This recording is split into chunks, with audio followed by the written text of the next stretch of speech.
안녕하십니까, 김조영 변호사입니다. 조합장 추진위원장님 공부방 28차 첫 번째 시간입니다. 조합장님하고 이사님들이 충돌할 경우에 어떻게 해야 할까요? 라는 겁니다. 충돌하면 조합이 복잡해지겠죠. 조합이 막 서로 싸움판이 일어나고 조합원들이 소문을 듣길래 맨날 조합장하고 이사들이 싸운다더라. 그리고 누구누구가 잘못했다더라. 이런 얘기가 전달이 되면 조합원들은 불안합니다. 그렇기 때문에 누가 잘잘못을 떠나서 이런 일이 없어야 되겠지만 현실적으로는 조합장님과 이사들이 편을 나눠가지고 세대기를 하는 경우가 꽤 있습니다. 그러다 보니까 이사회 하다가 언성이 높아지고 어떤 경우는 막 폭언도 쏟아지게 되고 이런 경우가 많이 제가 경험을 해봤습니다. 그래서 이번 시간에는 한번 보겠는데, 일단 조합장님께서는 이사회 관련 강의를 좀 들으셨으면 좋겠어요. 어디에 있냐면 r119co.kr 홈페이지에 들어가시면 제3강좌가 있는데, 그 3강좌가 조합임원 이사회 대의원회 총회 협력업체 선정 자료공개 밀랍 복사입니다. 이 중에 들어가면 이사회 관련된 게 세 가지가 있어요. 이사회 개념 및 성격, 이사회 구성 및 업무, 이사회 소집 및 의결, 그리고 교재는 이렇게 노란색으로 3권이 되어 있습니다. 제가 이걸 말씀드리는 이유는 먼저 이사회가 어떤 성격인지, 이사들은 어떤 권한을 가지고 있는지 아셔야만 좀 어떻게 컨트롤을 하실 수 있을 거잖아요. 그래서 이거는 나쁜 의미로 드리는 게 아니고 좋은 의미로 컨트롤을 할 수가 있어야 되기 때문에 제가 이걸 먼저 들으시라고 말씀을 드리는 겁니다. 자, 그러면 조합장하고 이사 간에 충돌이 발생하는 이유가 무엇일까요? 충돌이 발생해. 그러면 가장 큰 이유가 하나 있습니다. 뭐죠? 뭡니까? 이 듣고 나면 아마 웃으실 텐데, 조합장하고 이사 간에 충돌이 발생하는 가장 첫 번째 이유, 서로 성격이 이상해. 조합장님하고 이사, 아니면 이사들끼리 서로가 성격이 이상한 사람이 하나 있어요. 참 어떤 사람은, 저 사람은 보면 아는 거는 좀 있는 것 같은데 다혈질이고 그냥 언성 높이고 지 할 말만 하고 남은 얘기는 듣지도 않고, 내가 설명을 하려고 해도 듣지도 않고 지 얘기만 하고 이상하다. 또 한 사람은 성격이 너무 까다로워가지고, 아니 뭐 조합장이 뭐 신도 아니고 그 모든 것을 다 데이터를 왜 모르고 있느냐, 데이터를 내놔라, 뭐 이건 사전에 알아야 되는 거 아니냐, 이렇게 해야 되는 거 아니냐. 자기는 이사회 할 때만 나와가지고 한마디씩 하면서, 조합장은 월화수목금 죽으라고 일해가지고 있으면서도 잘 정리가 안 되는 부분이 있는데, 맨날 조합장이 뭐 무식하다는 둥, 제대로 알지도 못한다는 둥, 그것도 파악 안 하고 뭐 했냐는 이런 식으로 얘기하는 것도 너무 피곤하죠. 그래서 일단 둘 중에 성격이 하나가 이상한 건 확실한 것 같습니다. 제 경험상. 그러면 그 다음에는 뭐냐? 서로 알고 있는 범위가 다르다는 거죠. 이건 굉장히 중요합니다.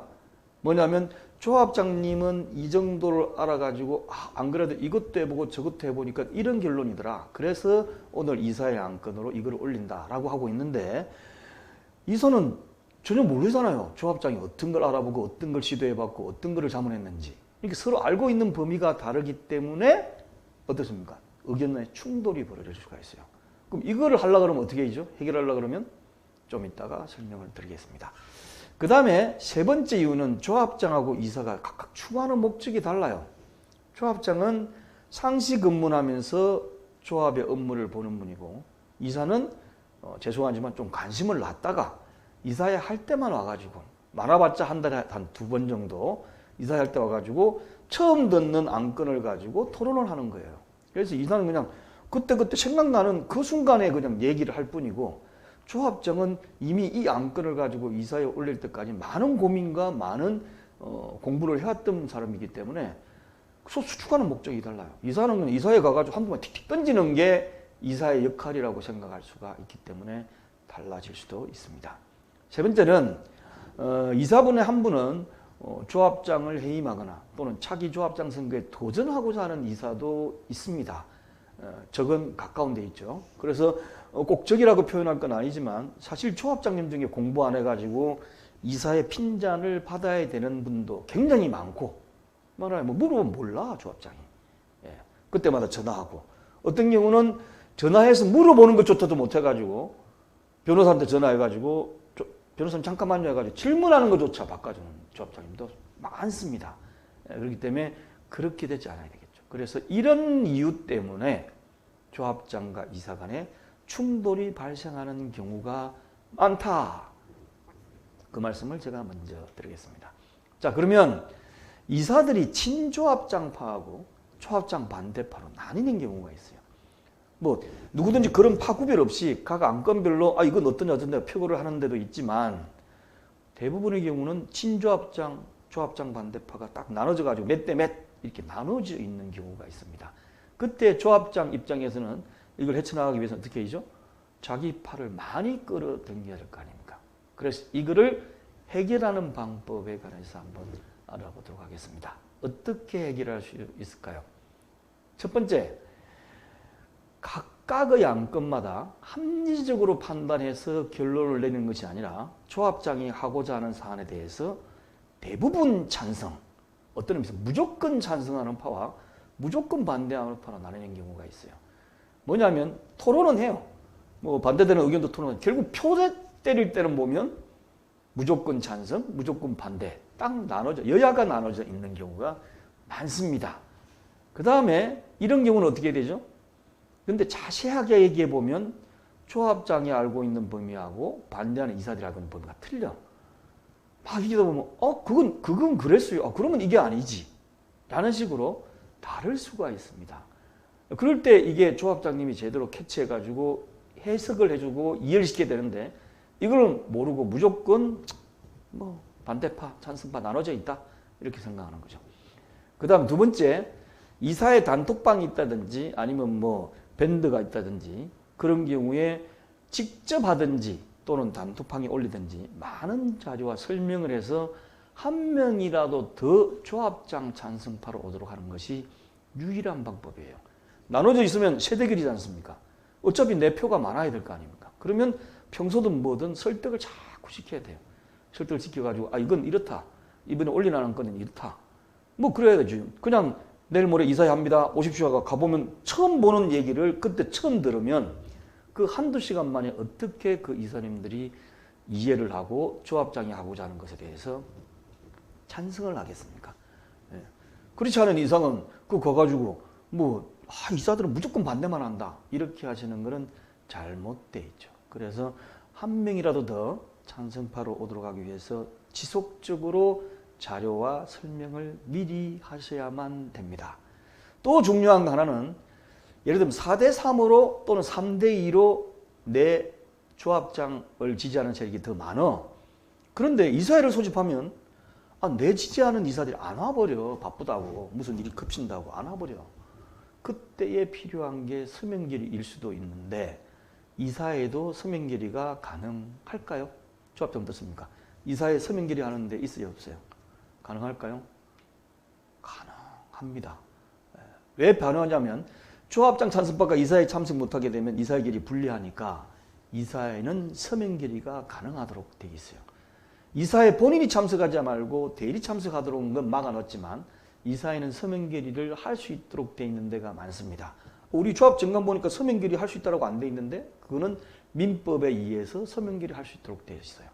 서명결의 못한다라고 해야만 서명결의가 안 되지 그런 말이 없으면 서명결의 할 수가 있습니다. 대신 서명결의를 하려고 그러면 사전에 이사회 자료를 무슨 대의원의 자료처럼 미리 만들어서 서명결의서와 함께 이사회 개최 통지할 때 안건 서명결의서를 넣어가지고 통보를 해서 조합장 찬성파 한 명이라도 더 참석하도록 해야 됩니다. 세 번째, 네 번째 말한 서명결의서가 굉장히 중요할 수 있으니까 이거를 꼭 한번 검토해가 실행하시기 바랍니다. 자, 그럼 마지막 가장 중요한 해결 방법이 한 개가 더 있습니다. 뭐죠?